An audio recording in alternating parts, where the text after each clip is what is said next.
Welcome, listeners. We are here to introduce you to Season 2 of Beyond the Checkbox, where you learn how to integrate more mental wellness into your organization. We're super excited about Season 2. We're ready to put 2020 behind us, charge right into 2021, ahead with some great content, amazing interviews, and very inspirational people. Two of those we're going to start the season off with.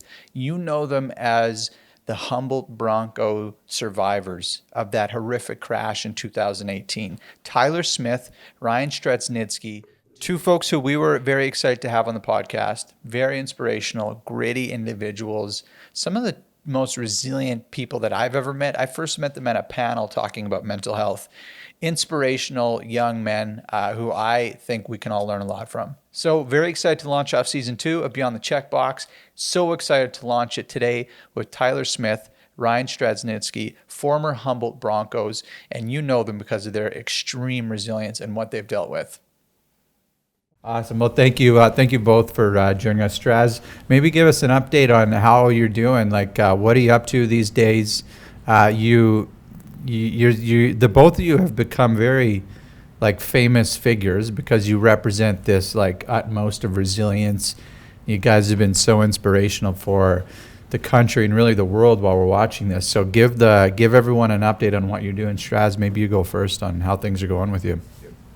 Yeah, I mean, we're slowly starting to pick up with hockey and physio and everything, but we recently just had another shutdown for the next 2 weeks. But before that, I was on the ice about 3 or 4 times a week, kind of getting my sled skills down to get me to the next level. And as far as physio goes, I was doing a ton of assisted walking and standing, and I was actually really improving with that because the programs that I use for the stimulation device that's implanted inside me is just starting to pick up, and my muscles are starting to get used to it all. And the walking and standing is becoming a lot easier each session. So just been progressing with that and trying to get on the ice as much as possible.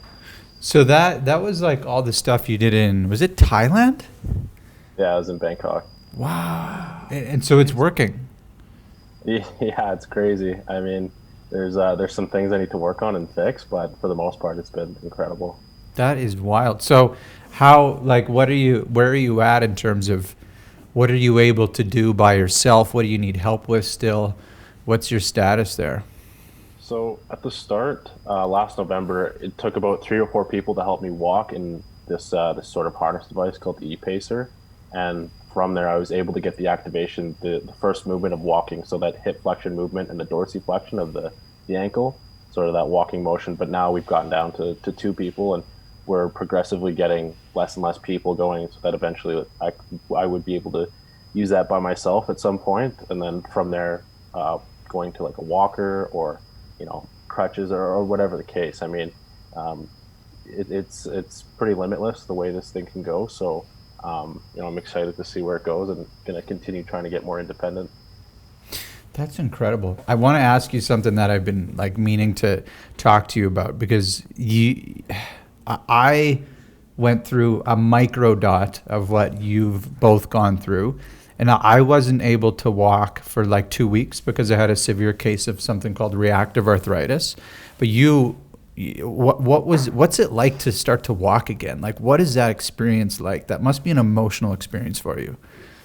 Yeah, I mean, ever since the surgery ended, and they're like, okay, so I was laying in bed, and they're like, all right, watch this, and they're like, okay, breathe in. So I took a deep breath, and I felt the compression of the device on my spine, and all of a sudden my leg moved like towards it, like I almost kneed myself in the face, and I was just like, "Oh, that's kind of wild." I mean, like, what else can we do? And they were putting me through the motions each day, and I was kind of bedridden after the surgery for about a day or two, and it was just little motions like that, but doing that by myself and trying to rewire my brain to go to the muscle and actually make the motion happen was incredible. I mean, yeah, it was emotional, and I think that video blew up, and from there it was just question after question for people from around the world just asking about it, like it's the next best thing, like is it worth it? And I was just like overwhelmed at one point. I was like, I mean, if I go from not being able to move anything, having no muscle reaction whatsoever, to my brain waves or my brain linking to my muscles, to going to actually moving it with this device, I think there's nothing better out there right now. So absolutely, I mean, it's better than nothing, right? Do you get sick of talking about it? Like, I mean, at some point you probably want to just be like, hey, I want to live my life. I want to just move forward. And you have schmucks like me trying to interview you guys and ask you about this. Do you ever get sick of talking about it? No, I mean, people are really interested, and it is crazy. I mean, I think one of like 6 or 7 people in the world who have it, and if it means like the word gets spread around the world and more people are starting to use this device, it just opens up more pathways to even greater, science inventions, right? For spinal cord injury, and I think again, just getting that word around and explaining it to people how it is the best thing right now, and how how it has changed my life in a positive way. I think getting that word out and having more people curious about it and getting involved with the program, I think is just it's the goal in mind. It's incredible, and it's very inspirational. And Tyler, I mean, you've gone through a bit of, I want to call it rewiring, because you experienced something so traumatic, and you experienced it in the public eye. And I want you, if you can, just try to take us through. First of all, how are you doing? How are things going now? I know you're very busy with school. How has that emotional journey been for you? In addition to having that emotional journey in the public eye, what's that been like for you? Yeah, I mean, first off, doing well. The whole online school thing has been a grind. It's been an adjustment, but we're 4 weeks away from the end of the semester, so I really can't complain. In regards to the emotional aspect, I think, I mean, Ryan can probably attest to this. I think it's just so foreign to us. It was just so, like, first of all, we're 19 to 21-year-old kids. Like, we're still growing as individuals ourselves, and now we have to add this to what's going on inside our own mind. And I think there's no proper way to do it. And I'm still trying to learn myself, and I'm still trying to figure out what works best for me in my own right. But then again, I mean, as we're in the public eye, I think there's a lot of people that still kind of not rely on us, but I mean, I'm sure same thing with Strads. There's a lot of people that still come to us almost seeking out advice, while I mean, me personally, I know Strads probably too, but like still trying to navigate what's going on inside my own brain. And I mean, the emotional side of things has been such a new challenge for me, and such a new almost wake up call at times, where it's like, okay, I just bawled my eyes out with a bunch of friends. Like, that's something I've never would have done before. But now I know, like, you know what's wrong with that. There's no shame in that. I shouldn't feel bad about doing that. And as for the public eye, I think everybody just truly cares about us and truly wants us to get back to the people we were before the accident, even though many people didn't know us before the accident. So I think everybody just truly, I mean, you saw the support that happened after the accident. I think that it's just out of the goodness of people's hearts that people just truly want to see us do well, and to see us be happy, and to see us kind of get back to that, to enjoying life again, and everything like that. But I wish I had all the answers, but unfortunately I'm still trying to navigate, like I said, and it's an everyday thing. Whether it's a good day or a bad day when you wake up, it's just having to embrace that, and just having to kind of move forward with whatever that day is going to bring. And like, you get asked all the time, how should I approach this, or what do I do there?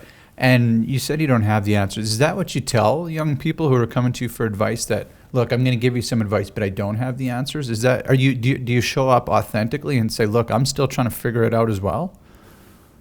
I try to, and I mean, even in the speeches I've done, I mean, I always try to touch on the fact that I'm still trying to learn about my own physical or my own mental health, while, like, still trying to navigate this. So as much as I can give this advice, and I can give these tips and stuff that have worked for me through my journey, I think I like I said, I'm not a professional. I don't know the ins and outs of mental health, but as long as I can kind of use what's helped me, and use my little tips to further impact people and to help other people, then I mean, I guess that's the end goal. And I mean, it's just more or less for me about initiating those tough conversations, and that's what I've tried to do as I continue to, I mean, it's November now, and that's a big month for men's mental health. So I think now just focusing on making sure that those tough conversations can be initiated, because before or just after the accident, I never ever wanted to do that. That's just not something I wanted to dive into, just because those tough conversations are super challenging, super hard sometimes. But it's just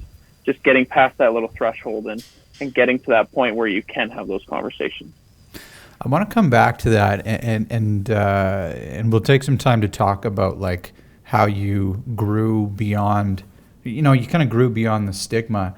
Out of curiosity, we're kind of talking about the moments after and how the two of you grew as individuals. Straz, I want to ask you, I've always been curious about, there was a gravity of that moment and even the year after. I remember seeing, the Humboldt Broncos, I think it was the 1 year anniversary, it was on the ice, and I was in the airport, and this was a year later, and there was, I think, about 100 people around a small screen, and that everyone was in tears. And this was a year later. So I felt the gravity. Everyone on, at least in North America, felt the gravity of what you represented and what you went through. Straz, did you feel that gravity, or were you dealing with your own, adversity and you were trying to put it aside? Like, take us through the import of what you went through the year after this huge accident.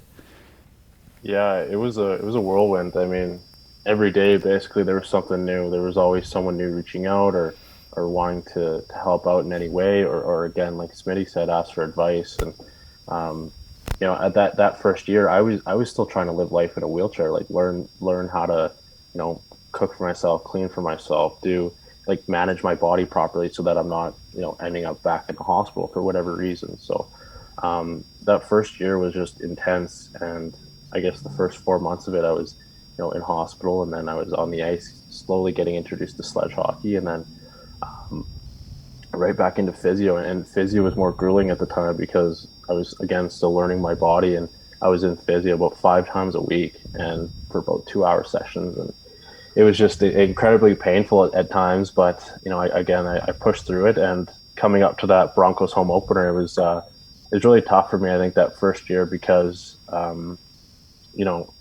going to a game that you should have been playing in, I guess, is super tough to watch. And obviously my heart was with the boys that day, but I personally just couldn't go back to the rink and see everyone. It was just a little too tough on me. And so I thought I needed some time to kind of wait that out. And yeah, like you mentioned, just the gravity of everyone's attention was all on us from around the world, basically. And that Broncos home opener, I think they lost like 2-1 or something like that. So it was a close game, but the guys played awesome. And I did watch the ceremony, and it was hard to watch. I mean, it wasn't something that you're happy about, and it's just something you don't want to kind of think about, and you want to move forward from. So for me, it was just about moving forward. And obviously, again, my heart was with the boys, and it was too hard for me to go back. So again, that first year was just a crazy mix of emotions. And the year after, once I got settled into my house and was able to take care of myself in a sense for travel and whatnot, I was able to go back to Humboldt to watch Grayson rep the C that year and for the home opener. So again, everything just takes time, and I think time heals all wounds. So for me, it was just kind of getting settled in first to let time take over in a sense. And yeah, I love that time, it has to heal and it must heal. And Tyler, you've gone through a process where you've gone through kind of that emotional healing. And were you going through some of the same things in the year after watching the home opener, and like the gravity of those moments? Like, what were you experiencing in that first kind of like 6 to 12 months outside of the whirlwind? Were you feeling the pressure, the gravity of everything? I think the pressure was always there, but I tried to put myself in a mindset where it was just focus on us and the boys. It's just like, it was just a try to obviously cope individually, but obviously cope as a group. And I think for me, at least, it was the anticipation aspect of all those dates, the Humboldt home opener, the 1 year anniversary, and just the anticipation factor for me was probably the hardest thing to grasp, just because how do you prepare for something like that? Like, how do you prepare for watching a almost completely new team wear the logo, or how do you prepare for the anniversary of the worst day of your life, or anything like that? So, I mean, for me, the Humboldt home opener, I dropped to my knees and was completely like distraught, bawling my eyes out. And I mean, do I wish that it was just us, on the ice, on that red carpet, with just, seeing those banners drop a little bit? But then again, you look and see how many people in the stands crying their eyes out with us. And I think that just goes back to the fact that people just truly care. And I don't think anybody will, and I don't think anybody in the hockey community will ever forget that day. I don't think they'll ever forget where they were or whatever it may be. And I think that ties right into the fact that I continue to be in the public eye and to have that awareness for mental health, just because I also just want to keep those legacies alive.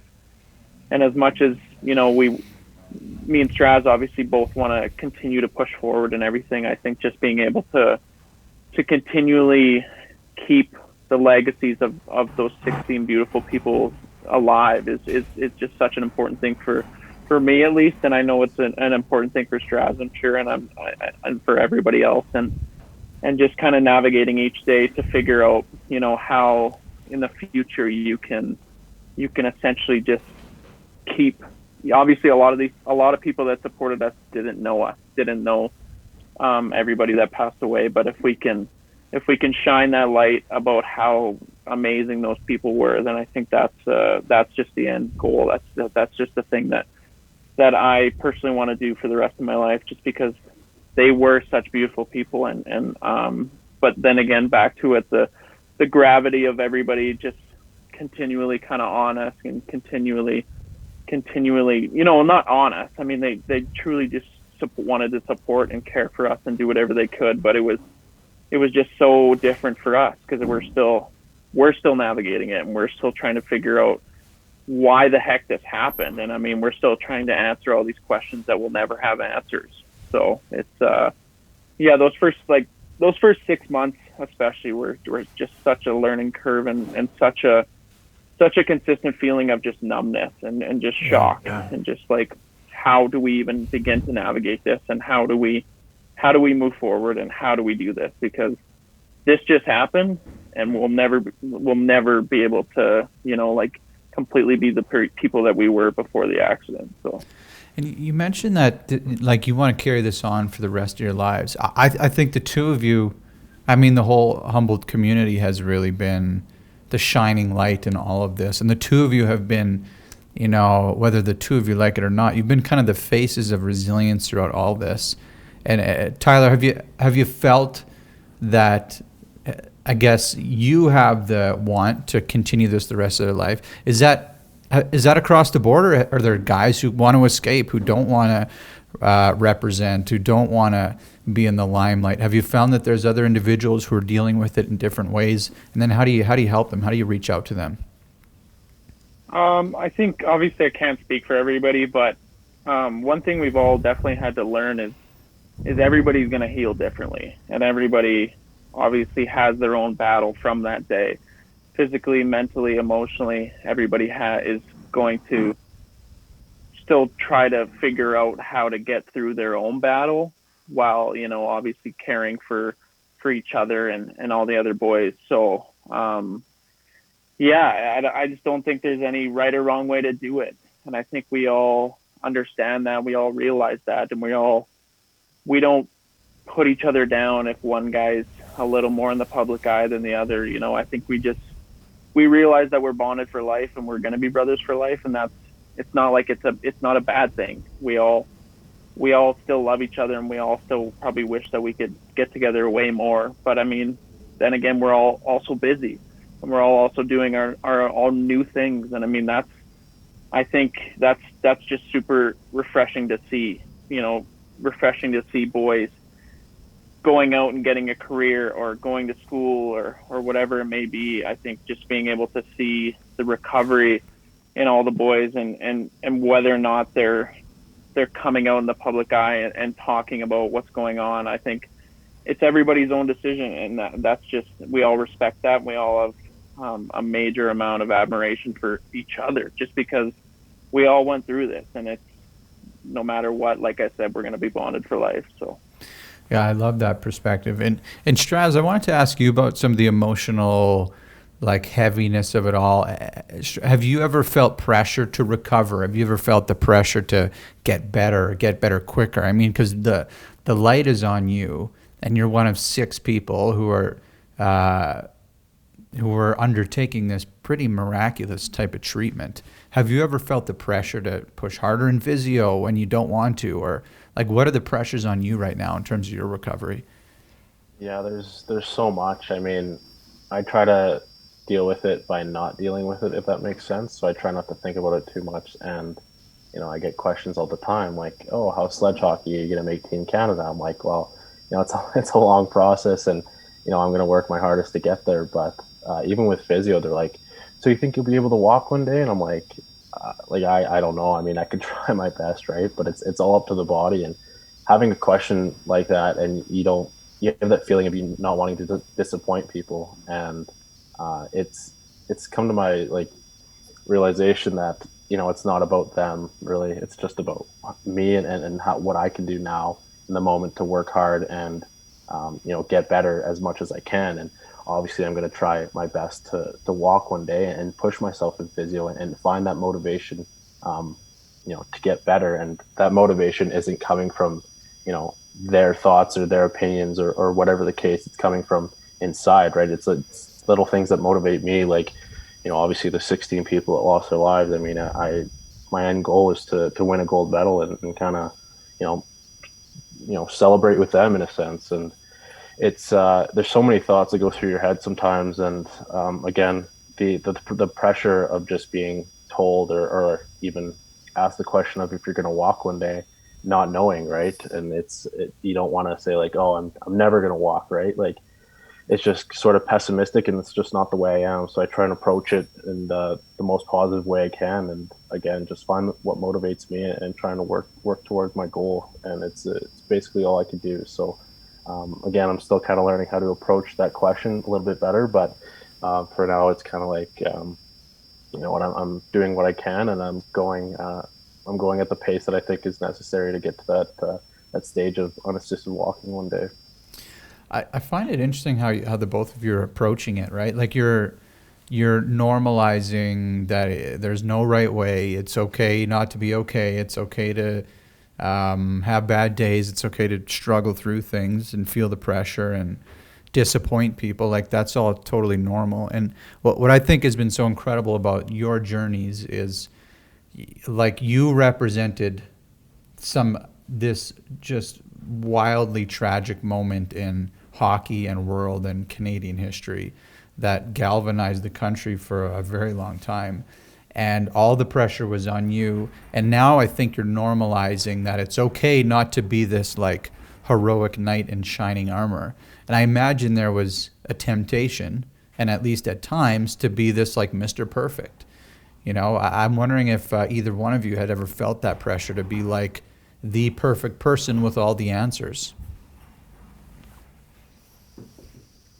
Yeah, I mean, I for me, do I question, doing any sort of media? Do I question going out into the world and sharing my story? Do I question a lot of the things that get seen in the public eye? Absolutely. Do it. Like, I mean, I'm still a 22-year-old kid. Like, do I question the fact that why am I doing this? Like, go recover, go heal, go have fun. But I think just seeing the impact that can be made and feeling that impact is just such a weird feeling. It's just like, I mean, I remember after my first speech, I had like a mom come up crying to me, and she's talking about the impact that I made and how I'm an inspiration. And I'm like thinking to myself, I'm like really? Like, is that possible? Like, I literally just like wrote words on paper and talked out loud at a provincial hockey tournament. Like, how is that even possible? And I mean, I think, like I'm not doing this for me. I'm never doing this for me. Is it very therapeutic for me sometimes to share my story in front of a group of people, or is it very therapeutic to hear how, I've made an impact on their lives, or if I've inspired them or given them hope at the end of the tunnel? 100%. But do I still question what I'm doing and how I'm doing it? That's yes, no, that's a no-brainer, and I think that's just a natural human thing. And do I question if I ever, get judged by other people, or if people are, anything like that? Yeah, I mean, I still have those thoughts inside my mind, and I, but I think I've gotten to a point where I realize that, what, like, this is something that I'm passionate about. This is something that I want to do, and this is something that I can, hopefully make a positive impact in the world in regards to mental health, not just men's mental health. I mean, obviously, a lot of my speeches and stuff have been focused on more men's mental health, or men's hockey teams, or just opening up and being able to kind of grasp your struggles and face them head on, instead of putting it on the back burner like I did. But it's just such a journey. It's just such an everyday thing, and I just, back to it. There's no right or wrong way to do it. I mean, we're still learning as we go, and we're still healing every single day, and there's no timeline. And that's one thing I've learned, is there's no timeline of when this is all going to be over and when you'll never forget about it, because at the end of the day, I'm sure Straz is the same thing. We'll think about it every single day for the rest of our lives. I mean, 67 years old sitting in a rocker, I'll still think about it.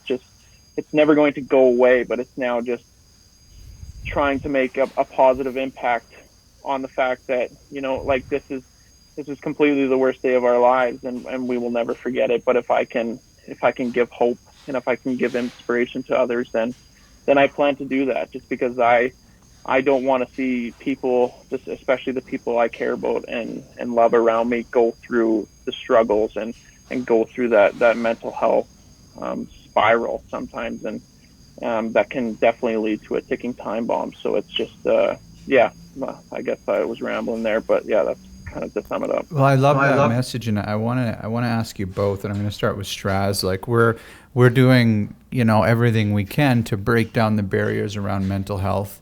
The two of you are showing examples of how mental health is different than sport. It's different than having a deadline at work. There is no timeline.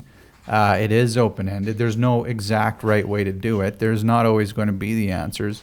So, Straz, in your opinion, how do we continue to break down the barriers around mental health? How do we continue to destigmatize it so people can do what you're doing, which is come out authentically after they face adversity? What do we have to keep doing, do you think, to continue to destigmatize mental health? I think ideally, what Smitty's doing, I mean, I see him on social media, on TV all the time, with just bringing awareness to it and letting people know that, it's okay to not be okay. And, you know, for men especially, I think we're given this persona that we have to be strong and tough, and we're not allowed to cry, and we're not allowed to show emotion. We're, just things like that supposedly make us masculine. And it's just things like that. The idea that men have to be strong is probably what's, pretty detrimental to their mental health, because, they think they have to live up to this, you know, again, this persona of being big and strong, and whatever the case. But for me personally, I know, especially during quarantine, that it's not the way to go. I mean, I found that out the hard way, and I figured there's a lot of ways to deal with it. And whether you have to talk to someone, FaceTime someone, or go get some exercise or write things down. And I experimented, and I found what works for me. So I think, again, I like what Smitty's doing. I mean, bringing the message, nationwide is absolutely incredible, and it's something that I want to, advocate for as well, and hopefully be a role model for other people going through tough times. And for me, it's all about showing people that it's okay to be emotional. And I'm starting to get into the world of being emotional, being more open to people, and not being so secure and emotionally unstable, I guess, in a sense. So I've started opening up to teammates a little more, and coaches, and even my family, which before the accident I would have never done. And I think Smitty can attest to this. I mean, during the season of Humboldt, I wasn't a very talkative guy. I wasn't very emotional. I just kind of kept to myself a little bit, and now going through this and going through the rehab process, even talking to my physios, just kind of talking about whatever. It doesn't have to be about my problems. It can just be about whatever. Getting any sort of weight off my shoulders helps a ton. And like to mention, the message that you brought up was how to destigmatize it. Was basically just keep advocating for it whenever you can. Social media, TV, support. Smay's Ducky brand apparel and his new sweaters. It's okay to not be okay, and just any little thing like that to help spread the message across the nation. I think goes a long way, and it'll in the end it'll impact a lot of people, and hopefully, again, like you mentioned, destigmatize the whole idea that mental health is being weak. Strazen, you mentioned that it was hard for you to open up before, and you were a hockey player, and like we all know what that is about, to be an athlete and live in that world and culture. Very few of us know, myself excluded, know what it's like to be playing at a high level like the two of you were. Why do you think it was so difficult? I can only imagine why it was, but what was it that was driving the barriers to you reaching out? Why was it difficult for you to talk to individuals about what was going on? Just kind of the way I grew up. I mean, my dad, he's kind of a older generation, so it's kind of the way he was brought up. So he tried to bring me up that same way, and I think just little things like that, growing up to be and told to be tough, this tough hockey player, and for me, it's just kind of again how I grew up, and I kind of built those foundations with everyday life. And for me, my escape was going to the gym. So whether it was by myself or with a teammate, I would just kind of go, and that's what I felt I had to do to release some of that stress and built up tension, but it wasn't enough. So for me, it was just about again, I was super competitive, and I found the gym to be helpful, but it wasn't enough. And again, if I felt like if I opened up to people, they would think I was weak, or if I had to cry one day, and people just kind of get this new opinion about you. And I cared so much about what other people thought that it was kind of, again, detrimental to my mental health. And starting to realize now, again, going through this whole process and learning more about mental health, that it's okay to do that. Not like no one's going to judge you for it. And I think that's the biggest message that people need to understand, is that not to care what others think. You're not weak for having issues, and it's okay to open up and not be so sheltered. I think that's an incredibly strong message, and I just want to thank you for sharing that with me. And Tyler, you've come out with it in a really public way about some of your mental health struggles after this event, how you've dealt with it. You've always shown up, in my opinion, as a really authentic person. At a time, were you struggling to be authentic about it? Were you also, self-stigmatizing around mental health? Did you find yourself to be were you like Straz, where you just didn't talk, you just hit the gym and crushed bench press all day?